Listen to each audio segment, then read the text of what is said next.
जय श्री कृष्ण। आज फिर बात करते हैं भक्त और भगवान की, और भगवान कैसे भक्त का अहंकार तोड़ते हैं कि अपने किसी और भक्त के द्वारा ही।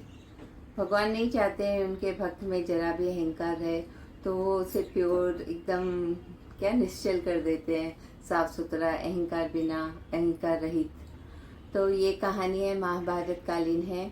भीम को बहुत गुस्सा आता था, बलशाली भी था, और जब वो लोग वन में भटक रहे थे तो भटकते भटकते बहुत सारी चैलेंजेस का सामना करना पड़ता था।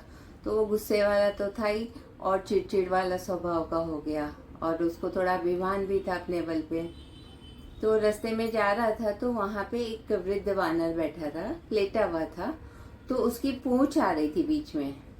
तो वो भीम के रास्ते में कोई आए, ये भीम को पसंद नहीं, तो वो उसने कहा कि उस वृद्ध वानर से कि आप हट जाओ यहाँ से। तो उसने सुना नहीं, तो उसने वापस से कहा कि आप हट जाओ यहाँ से, मुझे जाना है इधर से। तो वो ऐसे जम करके भी जा सकता था, लेकिन हमारे यहाँ किसी को भी लांघना मना है, जम करके नहीं जाते, कोई किसी भी शरीर के हिस्से के ऊपर से जम करके नहीं जाते। तो भीम वैसे नहीं जा रहे थे, तो उन्होंने वृद्ध जो वानर था उससे कहा कि आप हट जाओ।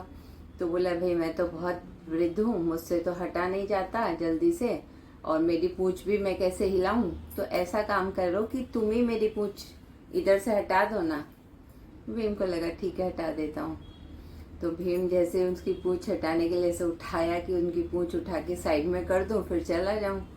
पूंछ तो हिले ही नहीं उससे, सर के भी नहीं कि भाई सरका दूं। इतनी बलशाली मन, इतनी क्या बोले उसको, बहुत ही पत्थर, और उससे भी स्ट्रांग ऐसी हो गई कि पूंछ तो हिले ही नहीं, जैसे कि जमीन से चिपक गई हो।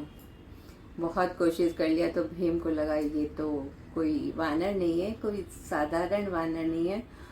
तो फिर भीम उनसे पूछता है कि भाई आप कौन है वानर के रूप में। तब वानर जो थे, वृद्ध वानर, वो कहते हैं कि मैं हनुमान हूँ, मैं राम का सेवक हनुमान हूँ। और फिर उन्हें ज्ञान देते हैं कि आप कितने भी बलशाली हों, कितने भी योग्य हों, लेकिन अगर आप में अहंकार है तो ये आपके लिए नुकसानदायक होगा। और भीम को एक शिक्षा मिल जाती है कि बलशाली होने के साथ साथ उसे नम्र, विनय, ये सब भी उसको अपने गुण अपनाने होंगे। तो ऐसे भक्त का अहंकार दूर कर देते हैं भगवान। जय श्री कृष्ण। सबका मंगल हो।